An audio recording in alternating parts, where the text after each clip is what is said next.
प्यारे जीजो, जय मसीह की। परमेश्वर धन्यवाद और महिमा के योग, वो सबके साथ भला करने वाला परमेश्वर है। वो इसीलिए धन्यवाद के योग है क्योंकि यूहन्ना की अंजील 3 अध्याय उसके 16 पद में लिखा है कि परमेश्वर ने जगत को इतना प्रेम किया कि उसने अपना इकलौता पुत्र प्रभु यीशु मसीह इस जगत के पापों के लिए दे दिया, ताकि जो कोई उस पर विश्वास करे नाश नहीं हो परंतु अनंत जीवन पाए। प्रभु यीशु ने हमारे पापों की माफी के लिए अपना बलिदान दे दिया और हमको पापों की सजा यानी मौत से छुड़ा लिया। और इसीलिए हमको प्रभु का धन्यवाद के साथ महिमा करने की बहुत ही आवश्यकता है। जितना ही हम प्रभु का धन्यवाद करेंगे उसकी भलाइयों के लिए और उसके अनुग्रह के लिए उतने बड़े चमत्कार प्रभु हमारे जीवन में करेगा। ये परमेश्वर का वादा है।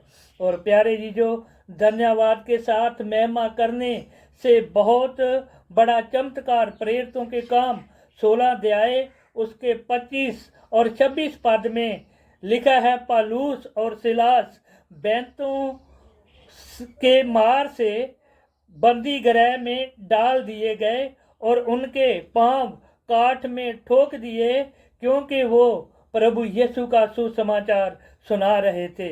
उनका शरीर बैंतों की मार से जख्मी था और पांव काठ में ठुके हुए थे। ये कष्ट उनको प्रभु की महिमा करने से रोक नहीं सका।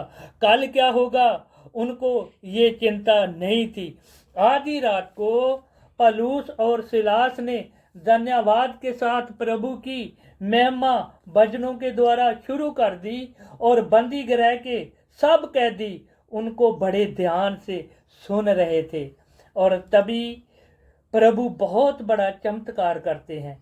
लिखा है, अचानक एक भूकंप आता है, बंदी गृह की नींव हिल जाती है और बंदी गृह के सब दरवाजे खुल जाते हैं और पौलुस और सिलास के साथ ही और सब कैदियों के बंधन खुल जाते हैं और वो सब आज़ाद हो जाते हैं। प्यारे अजीजों, जितना हम प्रभु में बढ़ेंगे ये संसार हमको उतना ही सताएगा, कष्ट आएंगे, परंतु प्रभु हमको अकेला कभी नहीं छोड़ेगा। वो हमारे साथ है। उसकी महिमा दुख सुख में करेंगे तो वह हमें सारे बंधनों से आज़ाद करेगा। अगर चाहे वो बंधन शैतान के द्वारा है, चाहे वो बंधन बीमारियों के हैं, गरीबी के बंधनों को प्रभु तोड़कर हमको आज़ाद करेगा। और दूसरा चमत्कार मत्ती का सुसमाचार 15 अध्याय उसकी 32 से 38 पद तक। जब यीशु गलील की झील के पास बहुत बड़ी भीड़ को स्वर्गीय वचन सुना चुके तो प्रभु ने अपने चेलों से बोला कि इस भीड़ के लिए खाने का इंतजाम करो, क्योंकि ये 3 दिन से मेरे साथ हैं और मैं इनको भूखा विदा नहीं करना चाहता। और भाइयों बहनों, चेले उस जंगल में खाने का इंतजाम करने में नाकाम थे। उनके पास 7 रोटियां और थोड़ी मछली थी, यानी एक मनुष्य का खाना था। और चेले कभी रोटियों को देखते हैं और कभी इतनी बड़ी भीड़ को देखते हैं और सोचते हैं कि इन रोटियों से इस खाने से क्या होगा।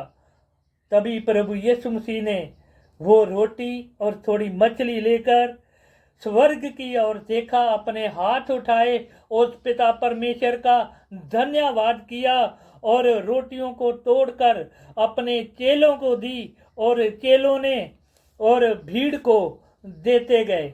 और तभी बहनों भाइयों, सब भीड़ जो खाकर तृप्त हो चुकी, जो कम से कम 10-15 हजार लोग थे, और लिखा है कि उनके खाने के बाद 7 टोकरे रोटियों के भरे हुए और बच गए। और भाइयों बहनों, ये है धन्यवाद करने का प्रतिफल। जब हम प्रभु का धन्यवाद करेंगे उनकी आशीषों के लिए और उसके अनुग्रह के लिए, और भाइयों बहनों प्रभु ऐसे चमत्कार करेगा।